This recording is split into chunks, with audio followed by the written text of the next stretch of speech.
ఆయన సో ఇప్పుడు ప్రతిపక్షంలో ఉన్న వాళ్ళ గురించి ఎవరైనా మాట్లాడతారు, అది కామన్. కాకపోతే ఇప్పుడు జగన్మోహన్ రెడ్డి ఎట్లా అంటే ఆయన పార్టీలో ఒక కీలకమైన వ్యక్తి. విజయసాయి రెడ్డి వెళ్ళిపోయారు. సో ఆయన గురించి పార్టీలో ఒక చుక్క పోతే ఏ ప్రాబ్లం ఉండదు, వెంటకు రాకపోతే మళ్ళీ ఈ విధంగా మాట్లాడడం జరిగింది. సో అవి కరెక్టే అంటారా?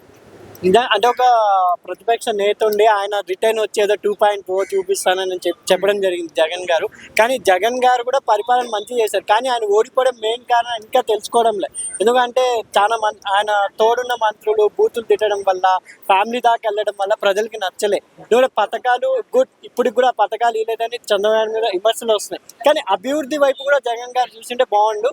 ఇప్పుడు ఆయన 2.0 కాదు, ప్రతిపక్ష నేతగా అసెంబ్లీలో వెళ్ళి ప్రజలకు ఏమేమి చేయడం లేదు ఈ ప్రభుత్వాన్ని హెచ్చరిస్తే ఆయన పికప్ అయ్యే ఛాన్సెస్. ఎందుకంటే 1 by 1 రాజీనామా చేస్తున్నారు కాబట్టి జగన్ గారికి దెబ్బ మీద దెబ్బ తగులుతుంది. అది కాకుండా రాజీనామా చేసిన వాళ్ళతో కూడా ఆయన ఒక్కసారి కూడా మాట్లాడలేదు కాబట్టి ఆ 2.0 ఏమో వాళ్ళ రాజకీయ నాయకులతో మాట్లాడితే బాగుంటుంది. అంటే ఇప్పుడు మనకు పథకాలు అందలేవు అని విమర్శించే హక్కు ఖచ్చితంగా ఉంటుంది. కానీ బయట ఉండి మాట్లాడకుండా అసెంబ్లీకి వెళ్ళి మాట్లాడితే బాగుంటుంది అని చాలా అందరూ అదే అంటారు. పెద్ద పెద్ద రాజకీయ విమర్శకులు అందరూ ఏంటంటున్నారంటే అసెంబ్లీకి వెళ్ళి జగన్ గారు మాట్లాడితే ఇంకా బాగుంటుంది. ఎందుకంటే ఆయన ఒక లీడర్ గా థాట్స్ ఉంటాయి, ఆయనకు చాలా థాట్స్ ఉన్నాయి. ఎందుకంటే ఆల్రెడీ పథకాలన్నీ పెట్టింది ఆయన కాబట్టి ఆయన పెట్టిన పథకాలని అమలు చేస్తున్నారు చంద్రబాబు. కానీ ఎందుకు సరిగ్గా మాట్లాడితే బాగుంటుంది. ప్రెస్ మీట్లలో పెట్టి ఎవరికి అర్థం కాదు. అక్కడ ఫేస్ టు ఫేస్ ఆ రోజుల్లో చంద్రబాబు నాయుడు గారు, రాజశేఖర రెడ్డి గారు అంటే అసెంబ్లీ ప్రతి ఒక్కరు ఇంట్రెస్ట్ గా చూసేవాళ్ళు. ఎందుకంటే రాజశేఖర రెడ్డి గారు అంత బాగా వాక్ స్పీకర్ క్వశ్చన్ చేసేవారు ప్రతిపక్ష నేతగా.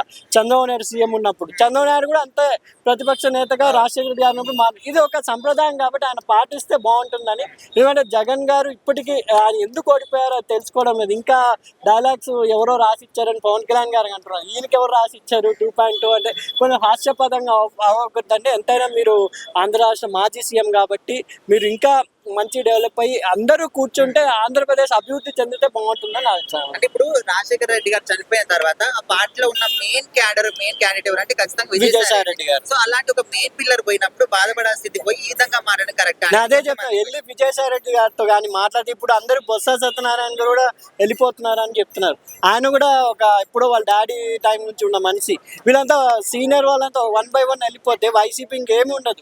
ఇంకా రోజా గారు అండ్ కోరాలి వీళ్ళ వల్లే అసలు ఓడిపోయారు జగన్ గారు.